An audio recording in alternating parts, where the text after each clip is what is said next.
Showing distance with oil pastel. We're going to draw this photograph with oil pastel showing distance. I have a 9 by 12 piece of paper and I've drawn a smaller rectangle kind of in the middle. So with my sketch and my paper side by side, I'm going to sketch with oil pastel, my gray, all the major things in the drawing. Pause the video and do that now. Now we're ready to start adding color. And when we're adding the color, we always start from the very farthest things away that we can see and work our way forward. One of the tricks with oil pastel is that you're always pressing lightly. If you press too hard, then you can't layer your colors up as you go along. Step one for adding color is to put some white. We're going to start near the top of the trees and put white about halfway up to the top edge of our box in the sky. Step two is to layer gray on top of the white, and you can really see where the white is now. Okay, at this point we're ready to put in the very farthest trees. So I'm going to take some green and put just a tiny bit there, and then I'm going to layer over it with some gray. And you can see me putting the gray on in this slide right here.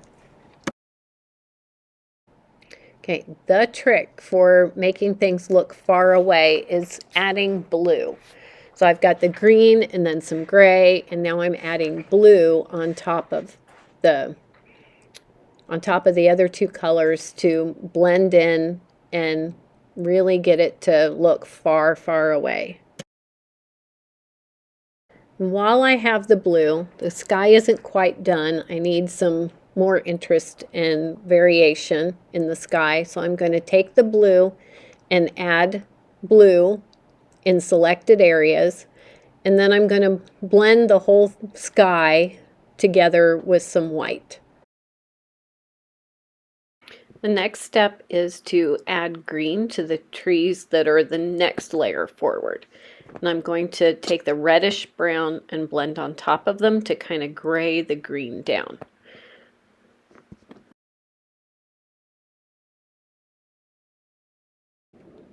After the light layers of green and brown, I'm going to blend them together with gray.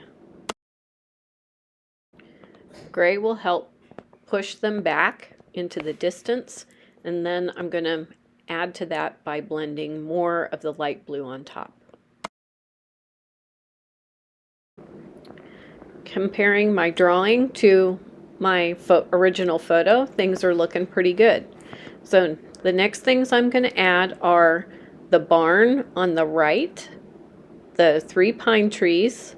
Notice I made them kind of triangular shapes, and then the trees on the left behind the big tall tree. After layers of the green and the reddish brown, I'm going to blend again with gray, but I'm going to be more delicate with the gray, so I'm not matching the color of the layer that's just behind this one. I want less gray, so it's going to come forward. Okay, looking at my drawing, I think I want more gray in the layer behind the one that I just did, so I'm going to add more gray to that back layer just behind this one.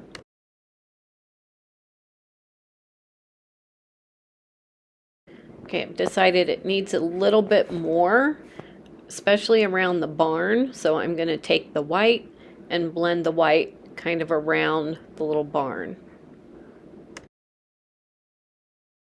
Okay, we learned that blues make things go back, so I'm going to add a little bit of dark blue to the left-hand side to kind of push that back a little further and help the trees in front move forward. Okay, I'm getting to the point where I can't really layer more colors on top, so very carefully and gently I'm going to gently blend that dark blue in. Very light touch. If you see the paper underneath, you're pressing way too hard. Okay, I'm coming back to the next row of trees forward and adding more green and blending that together a little bit, and more green on the pine trees too, to bring them forward a little bit more. I want to gray them down, mix some of that dark brown into them so that they are looking more like they do in the photo. Okay, now I'm going to start working on the field. The very farthest away part of the field is kind of a light goldish color, so I'm going to use yellow and white and gray because it's still far away. I don't want it super bright. So I'm layering up the white, the gray, and the yellow. Okay, so coming more forward, I'm going to use the yellow, and I think that's the dark brown, and I'm blending those two colors together, layering them up, switching back and forth, and I'm even going in between the branches of the tree. And I'm going to blend some white on top to kind of tone it down a little bit because the field is still far away back there. Okay, as artists, we look, we observe, we compare how things look together, and I'm deciding I need more toning down in that layer of trees. So I added some white to kind of push that back and bring the tree forward. Again, I'm blending very, very lightly and very carefully with my finger. I'm being super cautious not to rub color off and expose the paper. Okay, looking at my drawing so far, it's looking pretty good. So now I'm going to start working on the corn that's in front.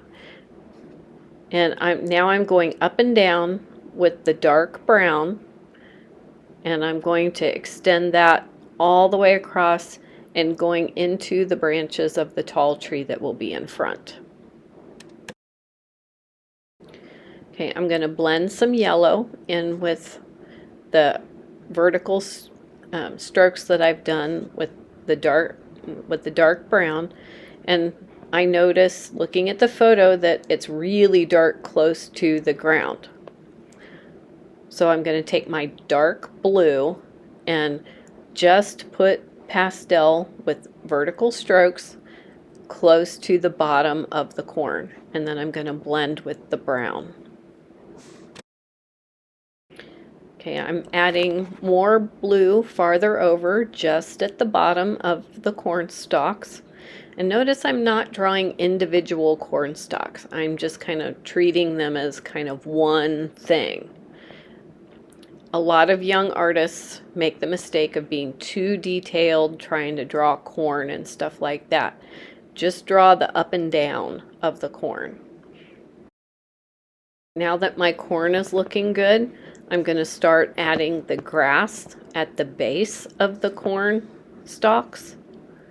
And I'm going to blend some of that gold on top of it, top of the green.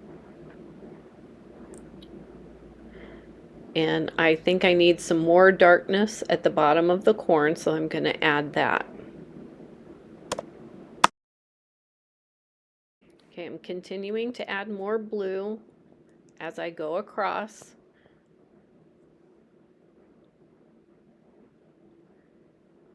And more blue starting at the far end, because far right. It's darker at the right than it is at the left.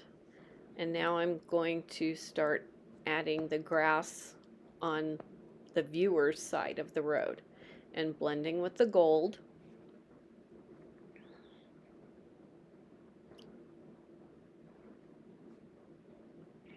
And some of the light yellow.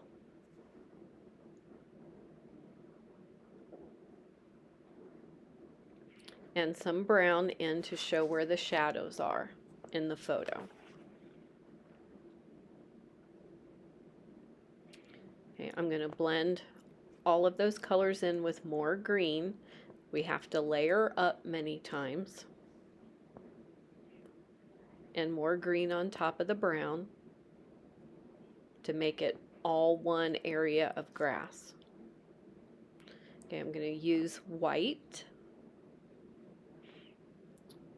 And I'm going to start working on the road. I'm going to color white from the tree about 2/3 of the way down the road. And I'm going to add gray, starting on the right hand side and working about 2/3 of the way over to the left.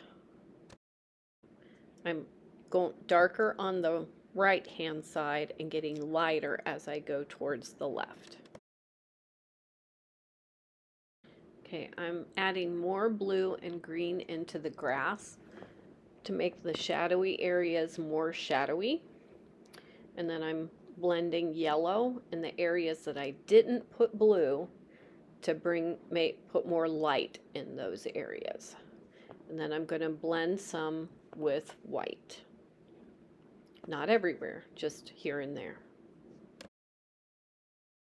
Okay, finally we're starting on the tree. I'm using gray on the bark of the tree and up the branches. And then I'm going to layer up with some of the darker brown, the brown, crayon brown, like out of the crayon box. And I'm going to use blue and that same brown to make the tree trunk darker, layering them up together. Now I'm going to use green to start on the leaves of the tree. Be very careful in this part because we don't want to cover up everything in the background. So I'm going across some of the branches to cover parts of the branch up, but notice we can still see some of the branches in there. I'm going to use some of my reddish brown to make shadowy areas in the tree and adding blue in to make some of the shadowy areas darker. And I'm going to blend with green. Try to be careful to leave some spaces where we see the background through it. Trees aren't solid, and I got a little bit carried away. So what I did was carefully took my fingernail, I can give you a wooden stick, and I scraped out some places here and there so I could kind of see the background behind. And now we have our finished drawing. Congratulations. Can't wait to see it.